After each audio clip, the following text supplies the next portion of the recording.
Muy bien, vamos a ver el patrimonio como garantía común de los acreedores.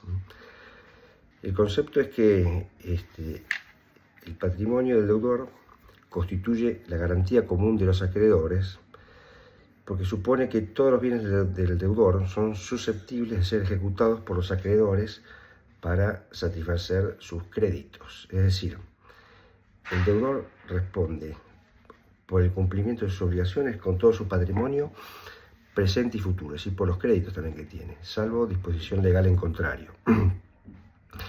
Los fundamentos legales, este principio en realidad tiene una raigambre histórica, se basa en el derecho romano, la Universitas Bonorum, se llamaba el patrimonio, está recogida en la mayoría de los sistemas civiles modernos. Y nuestro código lo toma en el artículo 743 y subsiguientes, y también se toma en la ley de concursos y quiebras, que refuerza el principio de la concepción universal del patrimonio que se va a dar en el proceso concursal. Bueno, ¿qué alcance tiene este principio? Bueno, protege los derechos del deudor y al acreedor, el acreedor debe manejarse de acuerdo a este principio. Los derechos del deudor, el deudor conserva el dominio y libre administración de sus bienes, o sea que no le afecta eso. Los puede enajenar, los puede gravar, los puede disponer de ellos, mientras no se configure el fraude a los acreedores. Más adelante vamos a ver lo que es la acción de fraude, la acción revocatoria. Y tiene derecho a que no se ejecuten sus bienes excluidos o los bienes inembargables. Y los derechos del acreedor son las acciones básicamente que puede ejercer. La acción ejecutiva, puede ejecutar los bienes del deudor, tiene que tener un título suficiente para hacerlo. Puede pedir medidas cautelares, como vamos a ver también. Puede impugnar los actos fraudulentos a través de la acción revocatoria. Y en caso de pluralidad de acreedores puede participar del concurso preventivo o de la quiebra. La quiebra además puede pedirle al acreedor. Bueno, ¿qué acreedores encontramos? ¿Qué acreedores existen? Están los acreedores quirografarios, es decir, los que no gozan de ninguna preferencia. Solo tienen una expectativa de cobro proporcional a sus créditos y vienen después de los acreedores privilegiados. ¿Y cuáles son los acreedores privilegiados? Los que tienen una preferencia legal sobre ciertos bienes, por ejemplo el fisco, o los trabajadores, sobre las herramientas de trabajo. Y, muy importante, tienen privilegio los acreedores que tienen una garantía real, como la hipoteca o la prenda. O sea, tienen un derecho real de garantía sobre bienes determinados y se van a cobrar con prelación al resto siempre. ¿Qué limitaciones hay al principio del patrimonio como garantía común? Bueno, hay ciertos bienes que están excluidos, que son inembargables o no ejecutables. ¿Cuáles son? Los bienes necesarios para la vida del deudor, la vestimenta, los muebles indispensables, los sueldos hasta cierto límite, esto lo regulan las leyes del trabajo, el bien de familia, que se llama protección de la vivienda, es el régimen de protección de la vivienda, y las herramientas de trabajo. También hay limitaciones derivadas del propio sujeto, como las inmunidades de ejecución, que la tienen los embajadores o el Estado. También hay un régimen de menores o incapaces que tiene una protección especial. También hay limitaciones derivadas del objeto de la obligación. Por ejemplo, los contratos con cláusulas que eximen o limitan la responsabilidad patrimonial, o cuando la responsabilidad es limitada de los socios con determinados tipos de acciones, como las sociedades anónimas, por ejemplo. También pueden existir cláusulas limitativas o eximentes de responsabilidad, porque exoneran totalmente al deudor de responsabilidad. Esas van a ser de interpretación restrictiva, pueden ser, van a ser ineficaces si afectan derechos fundamentales o afectan al orden público. Y las cláusulas limitativas de responsabilidad van a limitar cuantitativamente la responsabilidad. En principio son válidas, pero cuando hay dolo o culpa grave no, cuando afectan derechos de los consumidores no, cuando se trata de relaciones asimétricas o abusivas no, o cuando bajo pretexto de ser cláusulas limitativas en realidad son eximentes. Por lo tanto, no se puede eximir ex ante, por ejemplo, si la limito a un monto irrisorio. Por ejemplo, el límite de responsabilidad a 10 pesos o 10.000 pesos, es muy poco hoy. En realidad, más que limitando, estoy eximiendo responsabilidad. Ex ante no se puede hacer. Bueno, las relaciones entre la garantía y la responsabilidad. El principio de garantía patrimonial es pasivo. Asegura a los acreedores una expectativa de cobro. Y la responsabilidad es activa. Supone la posibilidad de que, ante el incumplimiento del deudor, el acreedor puede hacer efectivo su derecho mediante la ejecución forzada. Es decir, como señala la doctrina, la garantía general de los acreedores actúa como un límite estructural a la autonomía patrimonial. El deudor puede disponer sus bienes, eso no está limitado, pero no puede vaciar su patrimonio porque iba a incurrir en responsabilidad. Bueno, un tema que tenemos que ver es lo que se llama beneficio de competencia. El beneficio de competencia es una prerrogativa que permite al deudor conservar lo necesario para su subsistencia personal y la de su familia, aún en caso de ejecución o de concurso de acreedores, cuando se reúnen determinadas condiciones. A ver, esto implica que aunque el deudor deba responder con su patrimonio, no puede ser compelido a pagar más allá de sus posibilidades si es que actúa de buena fe, y puede retener lo indispensable para una vida digna. En algunos sistemas jurídicos también se lo denomina beneficio de pobreza o beneficio de subsistencia. El fundamento de este beneficio es humanitario, es ético, es social, se apoya, digamos, en la dignidad humana. Incluso el deudor debe poder mantener un mínimo de existencia, ¿no? En el principio de la solidaridad social, en el equilibrio entre el derecho del crédito del acreedor y la protección de un deudor necesitado. Y en algunos casos también puede tener un efecto, un fundamento contractual o legal. O sea, se presume que el acreedor no quiere empobrecer completamente al deudor, especialmente si existen determinados vínculos. Esto se aplica a determinados vínculos, como el familiar, laboral o los vínculos de subordinación. Bueno, ¿en qué caso se aplica este beneficio de competencia? Operar en situaciones específicas donde el deudor tiene derecho a retener lo necesario para sus subsistencias. Por ejemplo, los mandatarios, tutores o curadores que no se enriquecen con la gestión y obran de buena fe.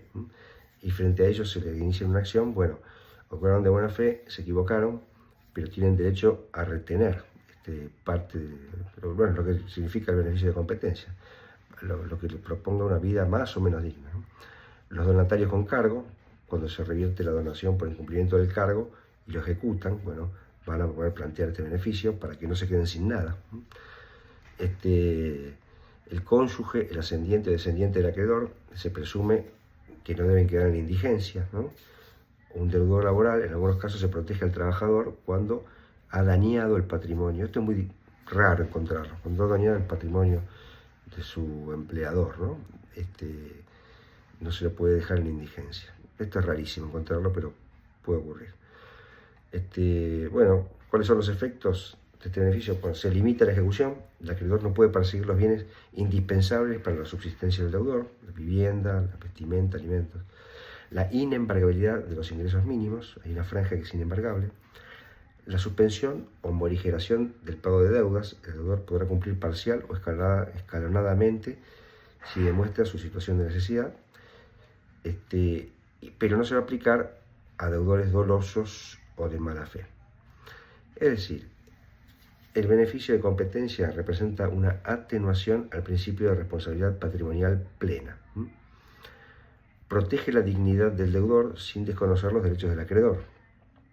Es decir, funciona como una válvula de equilibrio en el derecho de las obligaciones. Su aplicación concreta varía según el sistema jurídico, pero en todos los casos refleja una concepción social y ética del derecho. Bueno, ¿qué otros casos? Está la atenuación de la indemnización en razón de la equidad. Esto implica que, aún existiendo responsabilidad y daño indemnizable, el juez puede reducir la cuantía de la reparación, teniendo en cuenta consideraciones de justicia, proporcionalidad y razonabilidad, especialmente cuando hay circunstancias excepcionales o una responsabilidad de menor entidad. Es decir, la equidad actúa acá como un corrector del rigor de la norma o como un principio complementario del sistema de responsabilidad. Esto tiene antecedentes. El derecho romano, que era tan duro, había un adagio latino que decía que sumus ius summa ignoria. Cuando el derecho se aplica estrictamente el derecho, el máximo derecho es la máxima injuria también, cuando vamos a fondo con el derecho. Entonces, ya advertía el derecho romano la necesidad de que el rigor de la ley sea moderado por la equidad. Y en las acciones que partían de la buena fe se reconocía la posibilidad de reducir el quantum en relación a circunstancias particulares. El código original de Berenguer no regulaba expresamente la morigeración de la indemnización por razones de equidad. Se empezó a interpretar en unos artículos así, y la ley 17.711, que reformó el código en el 68, sí introduce algunos casos de reducción por equidad. Y ahora sí, en el código nuevo, en el código del 2015, en nuestro Código Civil y Comercial, la introduce. ¿Cuál es el principio? El resarcimiento debe ser pleno, pero el juez puede reducir equitativamente la cuantía si la medida del daño resulta desproporcionada ¿a qué? Al patrimonio del deudor, a la situación de la víctima y las demás circunstancias de hecho. Pero no se va a aplicar en caso de dolo. Es decir, el Código Civil y Comercial introduce una cláusula expresa de atenuación por razones de equidad, que no figuraba en el Código de Vélez. No excluye el daño, pero permite morigerar su cuantía, y además es una facultad del juez, no es una obligación, es una facultad del juez. Bueno, se aplica en caso de responsabilidad extracontractual cuando la culpa es leve, en situaciones de damnificados con cierta conducta coadyuvante, cuando ayudó, cuando el autor del daño coadyuvó, y cuando el beneficio es proporcionado a favor de la víctima, cuando el daño es resarcido en parte por otras vías, hay otro que le paga. Es decir, la atenuación de la indemnización por razones de equidad tiene que mirar todo esto, todas estas circunstancias.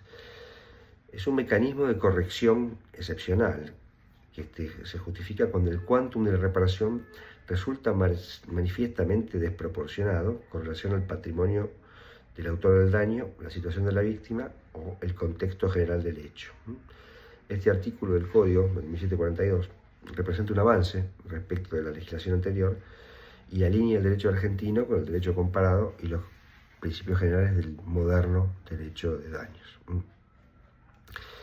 Muy bien, el otro punto que tenemos que ver es la rehabilitación del sujeto pasivo en la ejecución colectiva, es decir, cuando hay una quiebra, ¿qué pasa con el sujeto que entró en quiebra? Bueno, la rehabilitación es el acto jurisdiccional mediante el cual se pone fin a los efectos personales y patrimoniales derivados de la declaración de quiebra y permite que el deudor recobre su plena capacidad para contratar, ejercer el comercio, administrar sus bienes, en fin, en general, reinsertarse plenamente en la vida económica.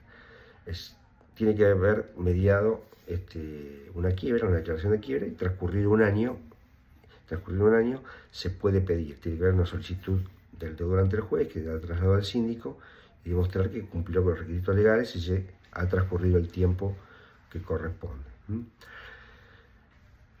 No va a proceder si el deudor fue condenado por delitos dolosos del concurso o sus acreedores, si no ha transcurrido el plazo que dijimos, en principio es el año, cuando hay buena fe, cuando hay buena conducta. Si ha habido reincidencia concursal, en ciertos casos no se la dan, y si existen deudas impagas no justificadas en procesos pendientes, va a